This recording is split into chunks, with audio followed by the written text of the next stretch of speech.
guys, we're back with another episode of The Breakthrough, and today we are joined with Michel Serfaty, and we're going to talk all about traveling and motherhood and the ups and downs of her successful career. So buckle up. Get ready.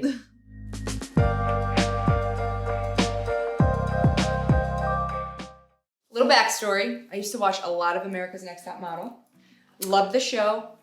Obviously, you were on it. So just tell us briefly, we won't talk about it the whole time, but tell us briefly about your experience on America's Next Top Model and like how it's shaped the course of your career. Yes. I didn't even know you were on it until Jess told me the other day, which is really... it was watch it. 14, baby. I was 18 years old when I had gotten onto the show. And I had never even left the South. Like, I was living in Arkansas, raised in the South, was just enrolled in college, so I didn't really think that doing this like big show was gonna really pan out. Yeah, it was kind of like small town girl. Yeah, and then went on the show, and it was like my first experience to ever feel like I was a part of. I don't know, like even think about in college being part of a sorority, just having kind of girls around and like living with them. I was married, I had a baby at 16. This was like the craziest experience I could have ever signed up for. It opened so many doors for me, like when I left the show. So I moved from Arkansas right away to LA. Yep. And then I remember getting to do Jay Leno. And do people contact you after that? Like, or do you get a manager straight away? Like, how does that work? You're off the show, and then when I got eliminated, I remember crying in the back, like behind the stage, and I was just like, oh my God, you know, I'm like, I was never gonna be one of those girls that cried on the show. And then it was heartbreaking. And the producers pulled me aside, and they were like, Jessica, we think you're a great model, but we just see you as an actress, and we want to set you up as somebody. So I'm just thinking, oh God, does this normally happen? Like, do you? And so so that's what happened. They put me through to a manager, and then so cool. I moved to LA, and I already had a manager set up. Yeah. They kind of took care of me. Like, they really treated me well, like I was a little sister. So good experience on the show. A great experience. Good. And then like a few doors opened after that. Like I said, to do Jay Leno, which was very exciting. That's cool. Before he, stopped the Jay Leno show. And then everything else I kind of had to hustle for on my own. You know, it opened doors, but then you had to maintain them by like keeping up, absolutely, networking, working hard, getting a good name in the industry. Where's your passion? Is it more acting or modeling?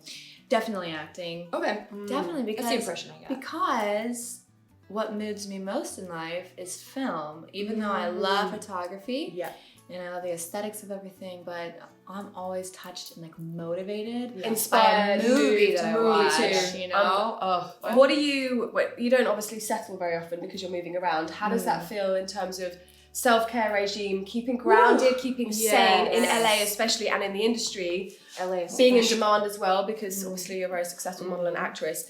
How do you get your sanity and your grounding and your settling? Such a good question. Well, thank you very much. I'm here all day. And this is something I truly am still practicing and figuring out. And I think that each year or each season of our life, this regime will change, right? Like, it's always going to be something new that we need to make us centered. And I think the most complicated part is when we go out and we drink and we're socializing, because when I'm traveling and when I'm working, everyone wants to grab a beer at the end of the day when you shot 12 hours. Or, always. You've been on a plane and that glass of wine sounds so nice. Yeah. So finally to like come back home and just kind of detox as I drink my wine. But except for the cigarette right now. But truly just to come home and kind of not go out, not set any plans for dinners, not make it a priority to see the who's who or the parties, make the parties that are going on Tuesday night.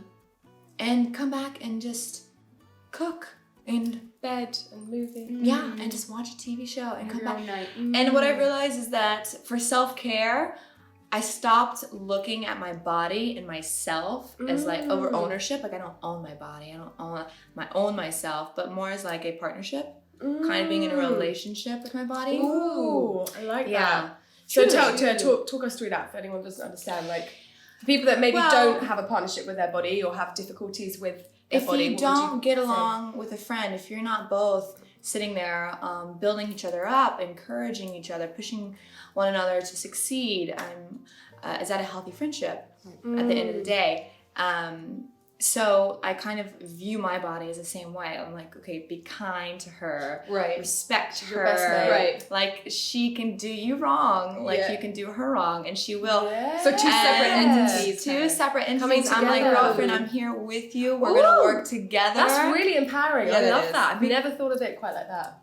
Well, what it Well, came thank you. from was getting strep throat twice in the past 8 weeks, and I realized that my body has a sense of humor, and it was like, oh, you want to go and travel all the time And not look and after have me. wine, I'm and gonna not give look you- after me. I can be just as ugly right back to Oh, you. London's next week? Got it. Right. So I'm like, okay, cool. Yeah. Okay, I get it. This is a relationship. This is Yeah. a partnership. So this is a not... new communication thing. It you've got really going on. is. Oh, that's really Love good. that. Okay. Yeah. So that is self-care for me, is understanding that your body, your mind, your spirit, everything, it's a joint partnership. Yeah. With the pressure and expectation of being a social media, star and model and actress, all the fans expecting you to post gorgeous pictures, campaigners, everything. Yeah. What's the downside to having to constantly appear a certain way and post, and that must get tiring or difficult, or what's the downside? Yeah, the world expects you to see you in a certain light. I don't really care about the light that I'm seen in. I really care about, I do, but I don't. Like, I'll post freely what I want.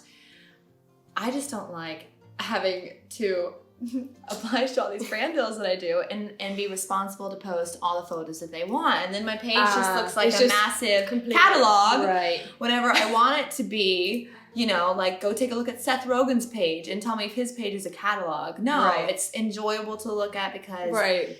it's more of like you're seeing like a life unfold. And you who know? they really Yeah. are in Getting all to aspects know of their them. character. Yeah. You're really getting to see inside their life.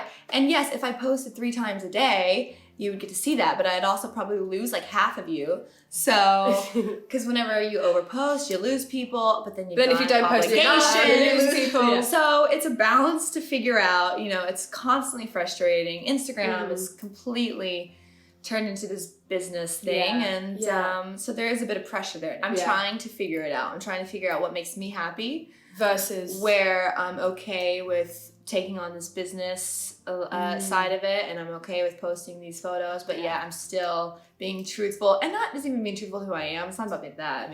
You can't really lie in a modeling picture. You're just like there. Yeah. But about enjoying the point of social media, which Things is that you enjoy to posting. share your life. On a friendship level, like you've got your man, you've got your family, your work, your son. When do you have time for friendship, and what's important to you with your girlfriends or with just with your friends?